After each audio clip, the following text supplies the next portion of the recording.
All right, haves and have not fans. Now this video is kind of a response to the comments on the full episode. Yes, I actually, for the first time and probably only time ever on the channel, uploaded a full episode of the show. It was the series finale. I figured, got it on my computer. I don't give a crap. Let's see what happens. So it is not monetized at all. I'm not making a cent from that video. And I know you're thinking, it's like, well, Jeremy, if you got away with posting the final episode, why don't you post other episodes of different shows? Not monetized, but you'll get a lot of views from it and, you know, maybe more subscribers. Yeah, but no. Like I said, this was just a, you know, why the hell not kind of moment. But I actually responded to every single comment on the video. And a lot of people were like, wow, you really missed the show. You say we missed it, but you really, really, really missed it. Not really as much as you would think. That's not to say I wouldn't mind new episodes to review and whatnot, but 2021 has been a year of disappointments. Not to get into it a lot, like I said, with the whole house shit and whatnot, but well, yeah, the house for one, the Tyler Perry Studios debacle two, as well as the haves and the have-nots having a very, very disappointing and lackluster ending after almost a decade of supporting it. So I think for me, I've just grown to accept that we most likely will never get solid conclusions for Tyler Perry shows. I mean, it does get harder week after week watching shows like Sisters in the Oval and realizing that we'll spend possibly the next 2 to 5 years watching these programs, but then get to the point where Tyler or the network decides to just end them rather than giving fans satisfying conclusions. And when I say satisfying conclusions, I don't necessarily mean the endings we all want. I'd rather have an ending that wraps up everything for the most part. I mean, you could arguably leave a couple of breadcrumbs left for potential spin-off or, continuations of the series down the line, but it just seems incredibly irresponsible as a creator to leave your fans and supporters, yeah, I think supporters is the better word here, hanging. It's like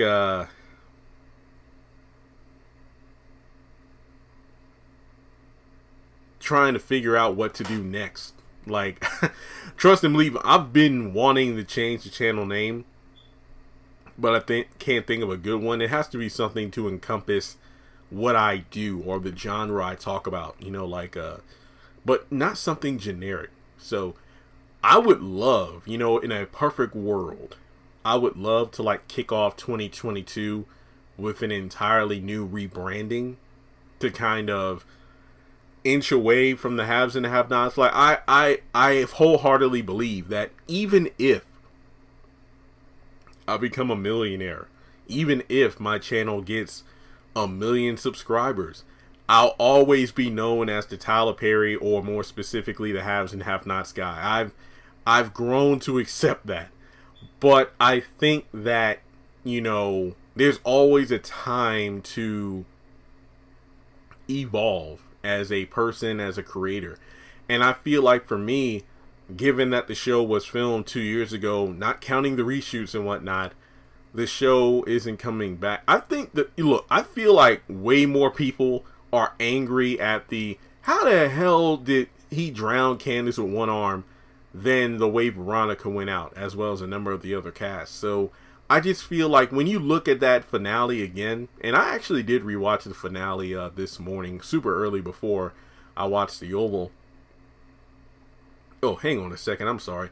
I woke up at around 5:30, 6 o'clock. I watched Marvel's What If, episode 5, the zombie episode. Ooh, then I watched The Oval, then I watched the Haves and Have-Nots finale before recording this video, and I was just like, yeah, this episode, it's almost been 2 months since it aired, and it still leaves a bad taste in my mouth. Like, I accepted that it's the end, but when I look at how half-assed it ended, I don't even want the show back, to be completely honest with you. I get it. We deserve an ending that actually properly concludes the character storylines, but you could just tell this was a toy Tyler Perry got tired of playing with, because he was ready to move on to the next stage, and here we are now with the Viacom era. And to be completely honest, I mean, what do you want to happen? I mean, for example, I don't want the show to come back like 5 or 10 years later and then it's too late. And I notice, I don't want to make this sound like a crude example, but for you know, not too long after the reunion special,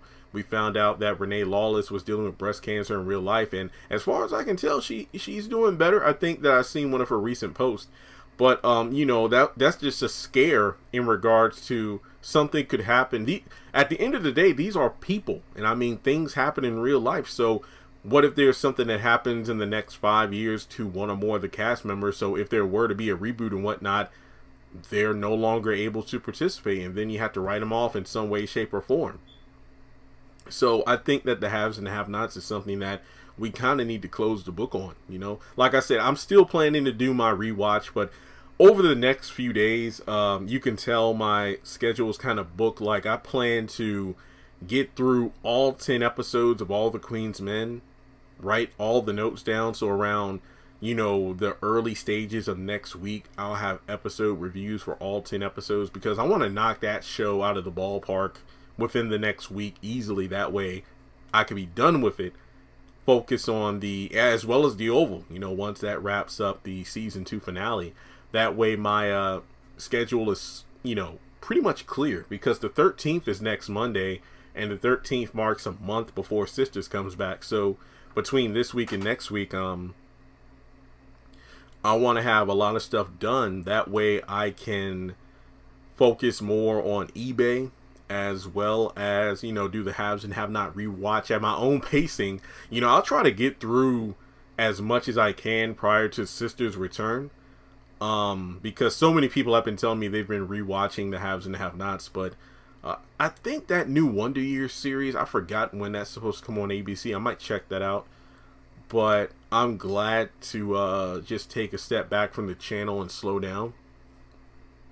And yes, I do miss the characters, I do miss the cast, but it just sucks because I still talk with some of them, but, you know, obviously it's not in the same amount that I used to, because I don't want to just talk about, you know, oh, this and that, but it'll be great to do the interviews and whatnot. But like I said, resources are limited due to where I'm at right now. The house situation had a major setback, so paid $1,800 to have the land surveyor come out. My mom strangely took 2 weeks to take the paperwork to go to the courthouse, but they can't sign it over due to her dead grandmother's name still being on the land, even though that was supposed to be the next step in getting the land stuff. Now we got to pay for a lawyer, which is going to eat into the money I've been compiling for, you know, down payment on the house. So now I have to pay for that shit, and then get 12 other family members who apparently have their names on the land too to sign off on it or sell it or buy them out. So yeah, I'm not having the best year right now. So the haves and the have-nots being off the air is kind of the least of my worries, to be completely honest with you, just because I have all these other shows to review in the meantime. So I'm definitely feeling like a have-not right now, because, oh, I have some money that I've been saving up, but I'm about to have-not it because it has to be used for legal stuff. Now would be a good time to have a Veronica Harrington around, that's for sure. But, you know, I think for me, given the fact that the show ended the way it did, like, for one, I've been expecting it to end that way for over a year, given how If Loving You Is Wrong came to an end. Also, like I said, real world stuff with the house stuff, that kind of, you know, made me numb to a lot of disappointments. To be honest, I can't wait to get to next year, but even still, between property taxes coming up in the next couple of months and then tax time in early 2022, I feel like all my money is going to be drained by the time I've gotten through the hell of taxes and legal fees for the land stuff. I'm probably going to be all the way back at square one when it comes to trying to even get money for a damn house. I mean, this reminds me of that scene from Babs, Black American Princesses. Underrated movie. I thought it was funny as hell. I still love it to this day. When Niecy and I cannot remember her name. I know it was Halle Berry and the late Miss Danielle, who's a talent. Niecy and I cannot remember the other girl's name. Damn it. But either way, it gets to the point of the movie where they're just talking late at night before they go back to, I believe, Atlanta or Georgia. And it's like, I'll just play this clip for you. Hey, D, what we gonna do when we get off that plane? We ain't got no money, no apartment, nothing. We worse than when we started out.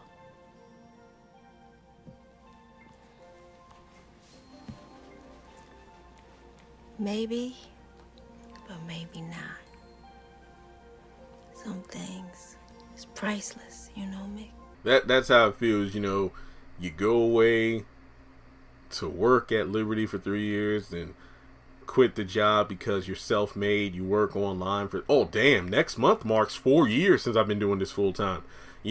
Making better money than you were working a regular job. You think you're about to move to the next level of life in a house, but here you are, back at home just like you were when you finished high school, when you finished college, and you feel worse off than when you started. That's literally where I am right now in life. So the haves and the have-nots ending the way it was disappointing, that was just another meh. And then the whole Tyler Perry studio thing, oh dear Lord.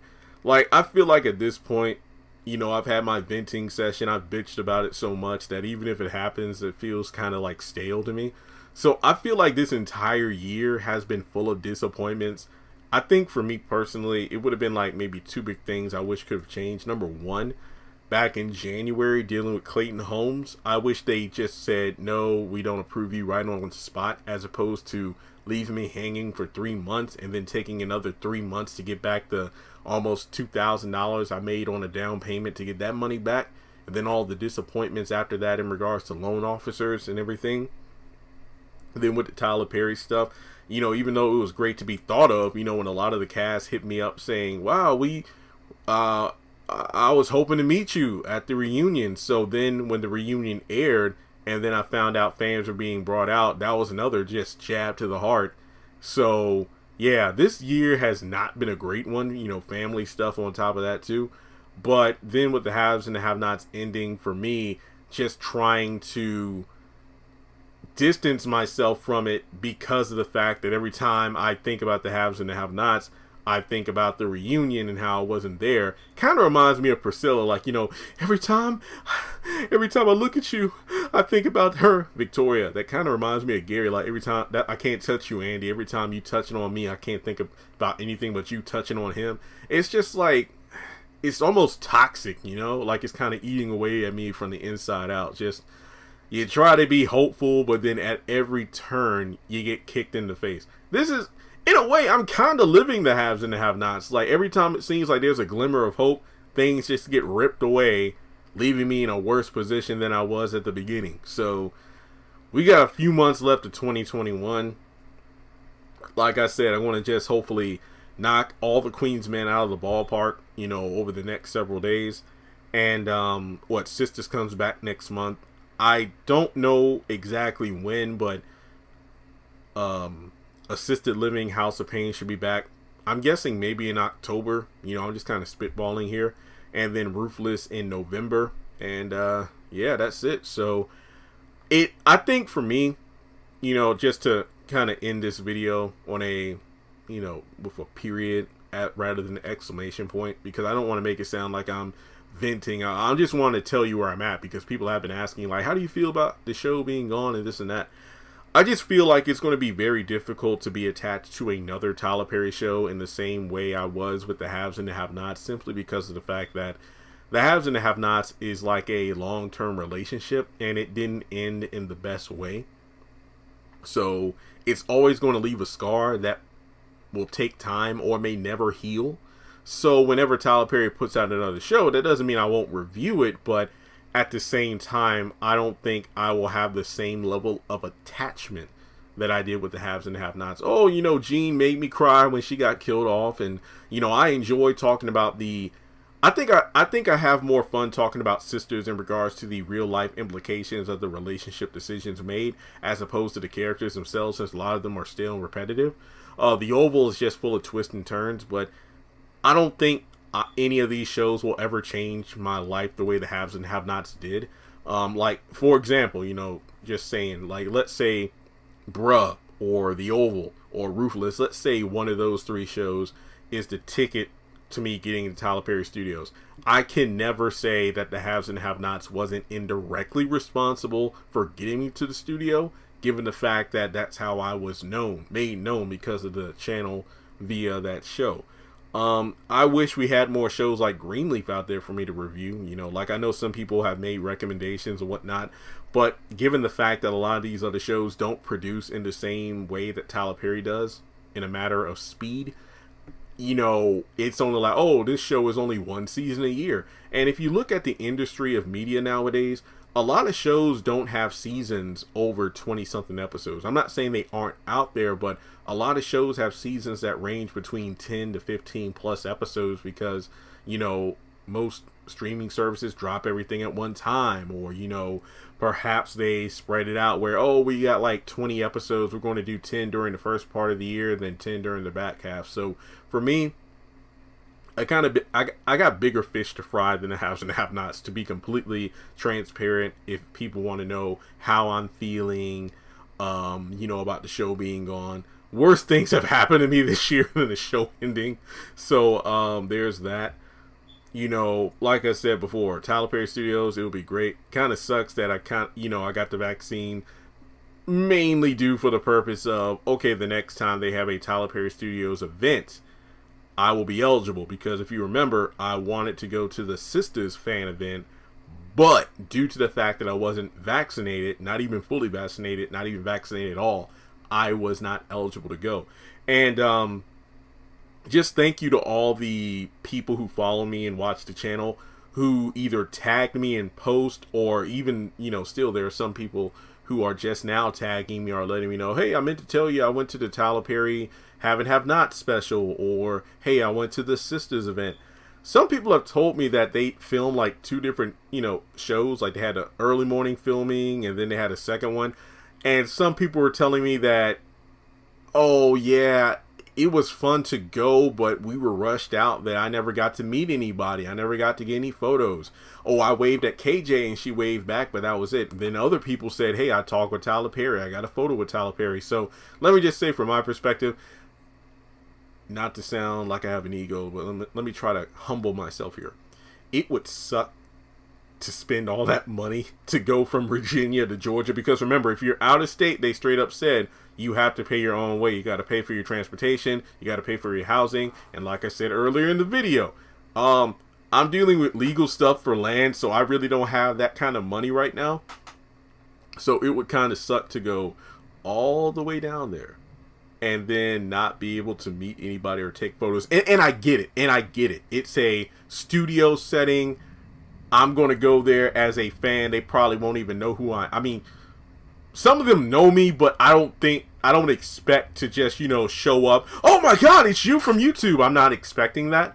But I feel like I would feel very disappointed if I went and I didn't get to meet anybody or take photos. Like I said, I get it. It's a pandemic.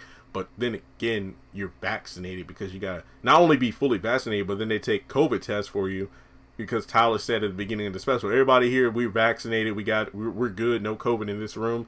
So yeah, it would suck for me, especially, like I said, I'm dealing with all this stuff with land and house stuff, to, spend probably, look, I don't really travel that much, so I really couldn't tell you how much it would cost, but let's just say like $1,500 to, go down there, find a hotel, get transportation, and then, not be able to meet anybody. So, I mean, I could say I was there, but would it really be worth it? So, it is what it is.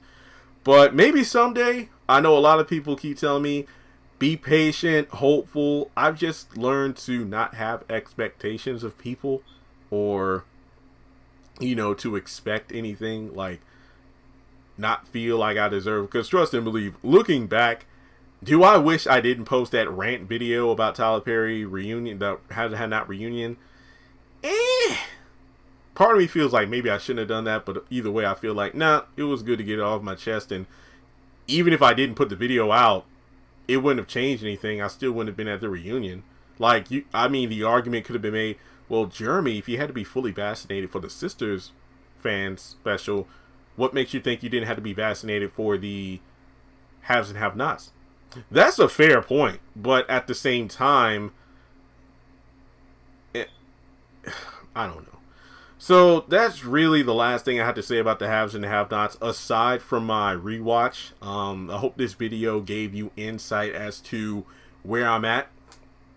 Back's been killing me because sleeping on this tiny twin bed for almost 3 months is starting to get to me. And I'm just praying that my nephew's school doesn't close due to Rona. I know a lot of schools in the area have been closing down. Because the downtime, when he's at school, when my parents are at work, that's the perfect time for me to record and get things done. But yeah, so if you have any other questions, that's pretty much it. Like I said, starting tomorrow, it's really going to be crunch time, because I actually listed stuff on eBay for the first time in like 2 months since I've been here. Over 300 Pokemon cards. So my weekend is going to be full of all the Queen's Men, getting stuff ready for shipping in the mail. And like I said, I got to stack this money because lawyers aren't cheap. I'm just hoping that these family members will sign over their part of the land. That way it can be changed over, because I will be really pissed off if I wasted $1,800 for land surveying, over $300 for perking, basically over $2,000 to get this land stuff set up, and then get told, nope, you can't do it. So in hindsight, I just wish I would have just got a solo apartment, but I couldn't due to prices increasing like hell during the early stages of this year. So yeah, life's kind of a bitch right now, but what can you do? Thanks so much for tuning in, and I will catch you all in the next video. I only have like maybe a small handful of oval videos to do, and then get ready for a barrage of all the Queen's Men. So take care, guys, and catch you in the next video.